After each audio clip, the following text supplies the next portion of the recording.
আমার বন্ধুরা আমার আমার আপনার নবী রাহমাতুল লিল আলামিন কাবা ঘরের সামনে কোরআনুল কারীমের তিলাওয়াত করতেছিলেন। ইহুদিরা আমার আপনার নবীকে আঘাত করার জন্যে, কষ্ট দেওয়ার জন্যে ইহুদিরা নবীর পেছনে পেছনে রওয়ানা। আমার আপনার নবী কাবা ঘরের সামনে যাইয়া আল্লাহ পাকের কালাম তেলাওয়াত করতেছেন। আর রহমান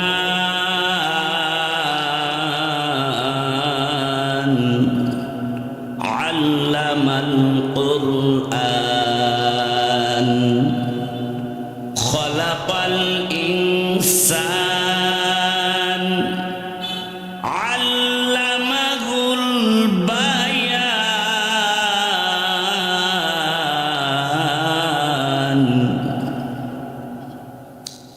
ইহুদিরা নবীর পাশে দাঁড়ায়া দাঁড়াইয়া নবীজির তেলাওয়াত শুনতেছেন। হঠাৎ করে তাকায় দেখে কাবা ঘরের দেওয়াল আলোকিত হয়ে গেছে। সব ইহুদিরা আশ্চর্য হইয়া যায়। এক ইহুদি আরেক ইহুদিকে ডাক দিয়ে বলল, এখানে লাইটের কোনো ব্যবস্থা নাই, কাবা ঘরের দেওয়াল কেমন করে আলোকিত হইল, কিভাবে কাবা ঘরের দেওয়ালটা আলো হইল? ইহুদিরা আজ্ঞার সামনে গিয়া দেখে আপনার আমার নবীর চেহারার আলোতে কাবা ঘরের দেওয়াল আলো হইয়া গেছে।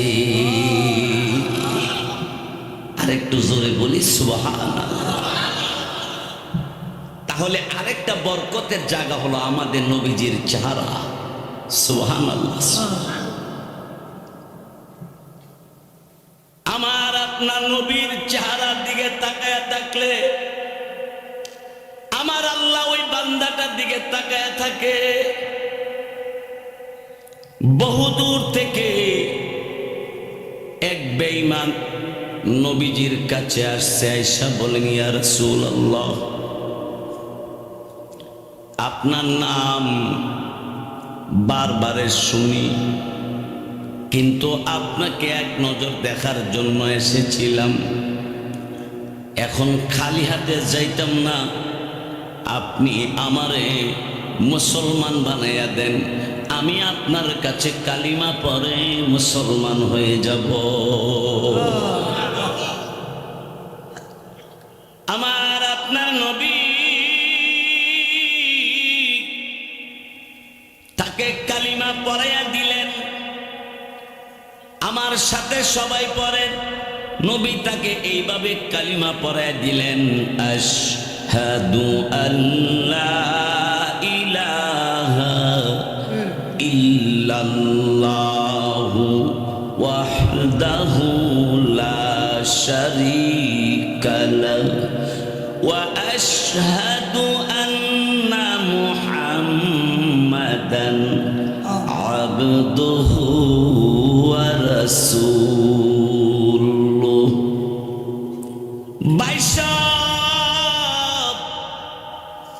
এই লোকটা নবীজির কাছে কালিমা পড়ে মুসলমান হইয়া আপনার আমার নবীকে বললেন, কি গো নবীজি, এখন আমার কি কাজ? নবী বললেন, এখন থেকে তুমি নামাজ পড়বা।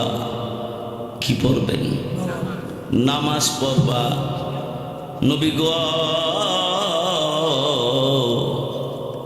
আমি আপনার কথা মানব, আপনি যা বলবেন তা আমি পালন করব। হাদিস শরীফের মধ্যে আছে, নবীজি বলেন, قال النبي صلى الله عليه وسلم من أحب سنتي فقد أحبني ওয়ামান আহাব্বানি কানা মাই ফিল জান্নাহ। নবীজি বলেন, হে দুনিয়ার মানব দানব, শোনো, আমার সুন্নতকে যেই মহাব্বত করবে, আমার সুন্নত মতো যারা জীবন পরিচালনা করবে, ফাকাদ আহাব্বানি, সে আমি নবীরে মহাব্বত করে। ওয়ামান আহাব্বানি, নবী বলেন, আর আমারে যে মহাব্বত করবে, নবী বলেন, কানা মাই ফিল জান্নাহ। নবী বলেন, এই লোকটা আমার সাথেই জান্নাতের ভিতরে থাকবে। নবীর সুন্নতকে পালন করলে নবী খুশি, আল্লাহ খুশি। নবী বেজার, আল্লাহ বেজার। বাইসব আমার বন্ধুরা আমার, এবার এই লোকটি নবীজির কাছ থেকে বিদায় নিয়ে বাড়িতে গেলেন। বাড়িতে যাওয়ার পরে বাড়িঘরের সবার কাছে খবর হয়ে গেল লোকটা কালিমা পড়ে মুসলমান হয়ে গেছে। পাড়া প্রতিবেশী সবাই মিলে বলল, তুই মুহাম্মদের কাছে কালিমা পড়ছ বলা হ। এবার তার বাপ চাচারা প্রতিবেশী সবাই মিলে ডেকে বলল, কিরে মুহাম্মদের কাছে কালিমা পড়েছিস, মুহাম্মদ কে, তুই কেন নবী মানছিস? লোকটা চোখের পানি ছেড়ে দিয়া কানতে কানতে বলল, তোমরা বুঝবা না আমার নবীর চেহারা মুবারকের কত বরকত। আমার নবীর চেহারার দিকে তাকাইলে শান্তি। আমার নবীর চেহারার দিকে তাকাইছি পরে আমি পূর্ণিমার চাঁদ বহুবার দেখছি, কিন্তু আমার নবীর চেহারার চাইতে পূর্ণিমা চাঁদের আলো অনেক অনেক কম। আমার নবীর চেহারার আলো পূর্ণিমার চাঁদের চাইতে কোটি কোটি গুণ সুন্দর বেশি। জোরে বলি আলহামদুলিল্লাহ। ভাইয়ের আমার, বন্ধুরা আমার, আর একটা জায়গা হলো মদিনা। এই ভাই, মক্কা লিখতে মিম লাগে, মদিনা লিখতেও মিম লাগে, মোহাব্বত শব্দ লিখতে গেলে মিম লাগে। আরেকটা শব্দ আছে মা, মা লিখতেও মিম লাগে। ঠিক কিনা জোরে? আমার আপনার নবী বলেন, কাবা ঘরে দাঁড়াইয়া তাকায়া থাকলে যেইভাবে আল্লাহ রাজি হয়, ঠিক তেমনি ভাবে আম্মা আব্বার চেহারার দিকে নেক নজরে তাকায়া থাকলেও আল্লাহ তাআলা তার প্রতি রাজি হয়। ও ভাই, আমাদের মাঝে অনেকের আব্বা আম্মা দুনিয়াত নাই। মা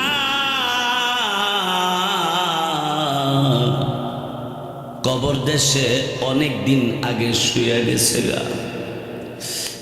স্কুল থেকে আসতে, মাদ্রাসা থেকে আসতে, মক্তব থেকে আসতে আপনার আমার দেরি হয়ে গেলে মা পাগলের মতো বের হয়ে গেছে। মা মা পাগলের মতো বার হয়ে গেছে গা। পথের মধ্যে লোকেরা জিগা, কি গো মহিলা কেন দৌড়াও?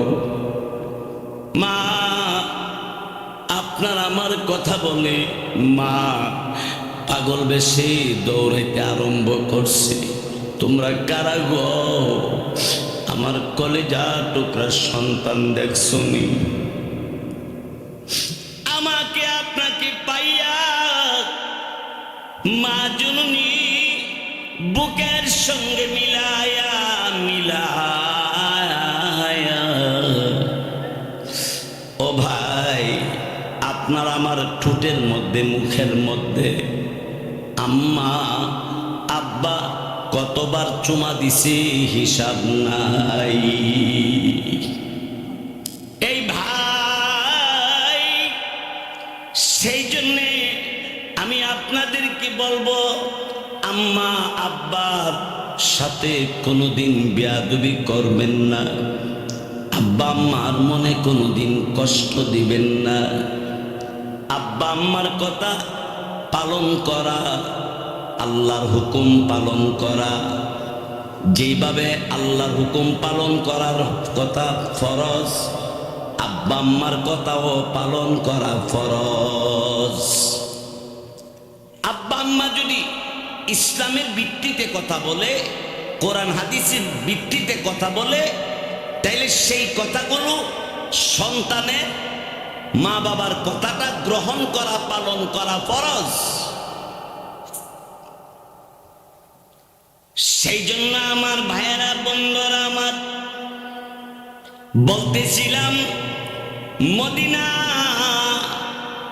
এটা একটি বরকতের জায়গা। মদিনার মসজিদে কেউ যদি এক ওয়াক্ত নামাজ পড়ে, আল্লাহ পাক রব্বুল আলামিন 50,000 ওয়াক্তের সওয়াব আল্লাহ তাআলা তার দান করে। মদিনার মসজিদের বরকত। বাইশাব আমার বন্ধুরা আমার, এই জন্যে আরেকটা জায়গার কথা জেনে রাখার দরকার। ফিলিস্তিনের মধ্যে মসজিদে আকসা বাইতুল মুকাদ্দাস, এই পবিত্র মসজিদ, এই মসজিদে কেউ যদি এক ওয়াক্ত নামাজ পড়ে, নবী বলেন তাকে 25,000 ওয়াক্তের সওয়াব আল্লাহ তাআলা তারে দান করে। আর দৌলতপুর মসজিদে যদি কেউ নামাজ পড়ে, তখন তাকে 27 গুণ সওয়াব বেশি দান করে। আরো জোরে বলি সুবহানাল্লাহ। দুনিয়ার অন্য আর কোন মসজিদে যদি কেউ নামাজ পড়ে, 27 গুণ সওয়াব বেশি পাবে। এই জন্য মুসলমান ভাইয়েরা আমার, বন্ধুরা আমার, আল্লাহর ঘর মসজিদ, প্রতিবেশী এলাকাবাসী যারা আমরা আছি, আজান হয়ে গেলে মসজিদের সুন্দর হলো মুসল্লি। মুসল্লি যাইয়া মসজিদ ভরপুর হয়ে নামাজ পড়বেন, আল্লাহ পাক 27 গুণ সওয়াব বাড়ায়া দিবেন। এই জন্য আমার ভাইয়েরা বন্ধুরা আমার, ভালো করে খেয়াল করেন। হযরতে ইব্রাহিম আলাইহিস সালাতু ওয়াস সালাম মসজিদে কাবাঘর নির্মাণ করলেন। ইব্রাহিম আলাইহিস সালাম হইলেন রাজমিস্ত্রি, ওনার ছেলে ইসমাইল আলাইহিস সালাম হলো রাজযোগালী। বাপ আর ছেলে দুইজনে মিলে কাবাঘরের কাজ করতে আরম্ভ করলেন। এই কাবাঘরের কাজ ইব্রাহিম আলাইহিস সালাম আর ইসমাইল আলাইহিস সালাম করতে করতে কাবাঘরের দেওয়াল যখন উঁচু হয়ে গেছে, নাগাল পায় না, হযরত ইব্রাহিম আলাইহিস সালাম আল্লাহ কি বললেন, আল্লাহ কাবাঘরের নির্মাণের কাজ করার দায়িত্ব তুমি আমারে দিলা। কাবাঘরের কাজ করতে যাইয়া দেওয়াল উঁচা হয়ে গেছে, নাগাল পাই না। আল্লাহ বললেন অপেক্ষা করো। আল্লাহ রাব্বুল আলামিন জিবরাইল আলাইহিস সালাতু ওয়াস সালামের মাধ্যমে আল্লাহ পাক রব্বুল আলামিন জান্নাতের ভিতর থেকে পাথর পাঠাইলেন। জিবরাইল রে, আমার পয়গম্বর ইব্রাহিম খলিলকে বলবা এই পাথরের উপরে দাঁড়ায়া দাঁড়ায়া কাজ করার জন্যে। কিতাবে লেখে পাথরটা এমন একটা সিস্টেম করে দিছে আল্লাহ, উঁচা হইতে বললে উঁচা হয়, নিচা হইতে বললে নিচে হয়, ঘুরতে বললে ঘুরে। সুবহানাল্লাহ বলবেন না? এই পাথরটা এখনো আছে। কাবাগর যারা জিয়ারত করছেন, হজ করছেন, দেখছেন কাবাগরের বরাবর দরওয়াজা থেকে পূর্ব পাশে গ্লাস দিয়ে ওই পাথরটা হেফাজত করা আছে। ইব্রাহিম আলাইহিস সালামের পায়ের দাগ ওই পাথরে এখনো লেগে আছে। লম্বা কথা, হযরত ইব্রাহিম আলাইহিস সালাম এই কাবাগরের কাজ সম্পূর্ণ করার পরে, কমপ্লিট করার পরে আল্লাহ রাব্বুল আলামিনের কাছে তিনটা দোয়া করলেন। ইব্রাহিম আলাইহিস সালাম তিনটা দোয়া করেছিলেন। এই তিনটা দোয়া আল্লাহ পাক রব্বুল আলামিন আল্লাহর কোরআনের মধ্যে উল্লেখ করে দিয়েছে। যারা পারেন পড়েন আমার সাথে। রব্বানা তাকাব্বাল মিন্না ইন্নাকা আনতাস সামিউল আলিম।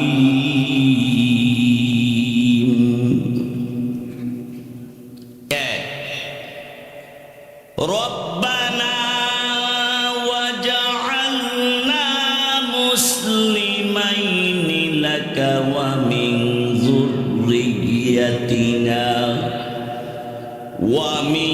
যুররিয়্যাতিনা উম্মাতাম মুসলিমাতাল লাক ওয়া আরিনা মানাসিকানা ওয়া তুব আলাইনা ইন্নাকা আনতাত তাওয়াবুর রহিম।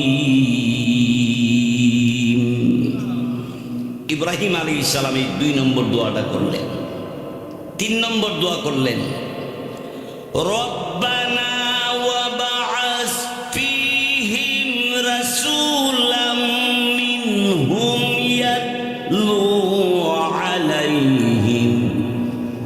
ইয়াতলু আলাইহিম আয়াতিকা ওয়া ইউআল্লিমুহুমুল কিতাবা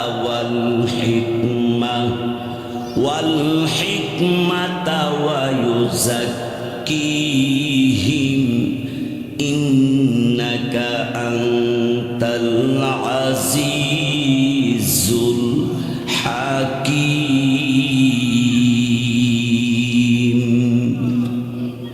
এই 3টা দোয়া ইব্রাহিম আলাইহিস সালাম আল্লাহর কাছে করেছিলেন। প্রথম দোয়া হলো, হে আল্লাহ, আমি আর আমার ছেলে ইসমাইল আমরা যে কাবাগরের কাজটা করলাম আপনি কবুল করে নেন। জোরে বলুন সুবহানাল্লাহ। এখানে ইব্রাহিম আলাইহিস সালাম আমাদেরকে শিখাইতেছেন যে তুমি মসজিদে জায়গা দিছো, মসজিদে টাকা দিছো, মসজিদে তুমি ঈদ দিছো, সামানপত্র যা লাগে কম বেশ দিছো। এখানে তুমি অহংকার করবা না, বরঞ্চ আল্লাহর কাছে তুমি দোয়া করো, আল্লাহ আমার মাধ্যমে এই দৌলতপুর মধ্যপাড়া বাইতুল নূর মসজিদে আমাকে দিয়ে যে তুমি দান করার তৌফিক দিছো, আমার দানখানা তুমি কবুল করে আল্লাহ। আল্লাহ যদি কবুল করে তাহলে আমি আর আপনি ধন্য, আমি আর আপনি সফল। ঠিক কিনা জোরে কর। বাইসব আমার বন্ধুরা আমার, এই জন্য আল্লাহর নবী রাহমাতুল লিল আলামিনের আমার নবী বলেছেন, দুনিয়ার জমিনে যারা মসজিদ বানাবে তাদের জন্য আল্লাহ পাক জান্নাতের ভিতরে আল্লাহ তাআলা আলাদা ঘর তার জন্য বানাবে। ও ভাই, আপনারা শিক্ষিত মানুষ, সচেতন মানুষ, আপনারা বুঝদার মানুষ, এই বাইতুল নূর মসজিদে কাজ চলতেছে, আরো অনেক টাকা পয়সার প্রয়োজন, একজনে দিবেন এবং অপরজনে দিবেন, এইভাবেই মসজিদ হয়ে থাকে। একের পূজা, দশের হয় লরি। এই জন্যে আল্লাহর ঘর মসজিদ, কাবা ঘরের নির্মাণের পরে ইব্রাহিম আলাইহিস সালাম দোয়া করলেন, মসজিদের কাজ করে, মসজিদের দান করে নম্রভাবে আল্লাহর কাছে দোয়া করবা, আল্লাহ আপনি আমার এই দানখানা কবুল করে নেন। 2 নম্বরে ইব্রাহিম আলাইহিস সালাম দোয়া করলেন, রব্বানা ওয়াজআলনা মুসলিমাইনি লাকা ওয়া মিন যুররিয়াতিনা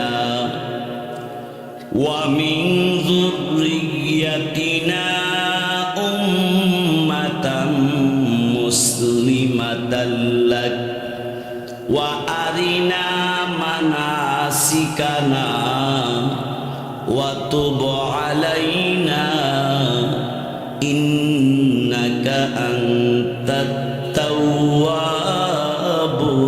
রহিম। আল্লাহর কাছে দোয়া করছে, হে আল্লাহ আমাদেরকে মুসলমান হিসাবে কবুল করে। সুবহানাল্লাহ জোরে। বন্ধুগণ আমার, ভাইয়েরা আমার, একজন মুসলমানের দাম কত? নবীজি হাদিস শরীফের মধ্যে ইরশাদ করেছেন, নবী বলেন, মান ক্বালা লা ইলাহা ইল্লাল্লাহ দাখালাল জান্নাহ। নবী বলেন, যে ব্যক্তি লা ইলাহা ইল্লাল্লাহ বলবে, আল্লাহ নবী বলেন সেই মুসলমানটা জান্নাতে থাকবে। সুবহানাল্লাহ জোরে কর। আমার ভাইয়েরা, বন্ধুরা আমার, এবার ইব্রাহিম আলাইহিস সালাম তিনি দোয়া করলেন, আল্লাহ আমার প্রজন্ম যারা আসবে তাদেরকে মুসলমান হিসাবে কবুল করেন। এরপরে দোয়া করলেন, ওয়া আরিনা মানাসিকানা ওয়া তুব আলাইনা ইন্নাকা আনতাত তাওয়াবুর রহিম। আল্লাহ ইবাদত বন্দিগি আপনাকে কিভাবে করতে হবে, আপনার ইবাদত বন্দিগি আমারে দেখায়া দেন, ইবাদত বন্দিগি আমারে শিখায়া দেন। এই ভাই, আল্লাহ রব্বুল আলামিনের কাছে চাইতে হবে, বলতে হবে, আল্লাহ আপনি আমারে ইবাদত করার তৌফিক দান করেন। আল্লাহ আপনি আমাকে শিক্ষায় শিক্ষিত হওয়ার তৌফিক দান করেন। আল্লাহর কাছে চাইলে আল্লাহ পাক দিয়া দিবেন। ইব্রাহিম আলাইহিস সালাম এখানে বুঝাইতে চাইলেন যে যা চাইবা আল্লাহর কাছে চাইবা, আল্লাহ তোমাকে দিয়া দিবে।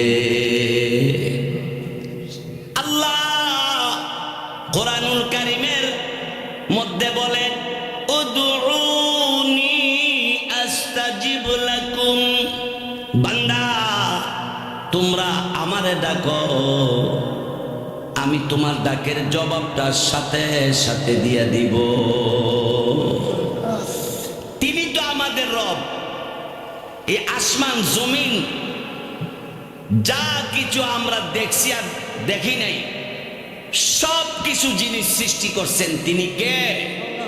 জোরে বলেন আল্লাহ, আরো জোরে বলে আল্লাহ।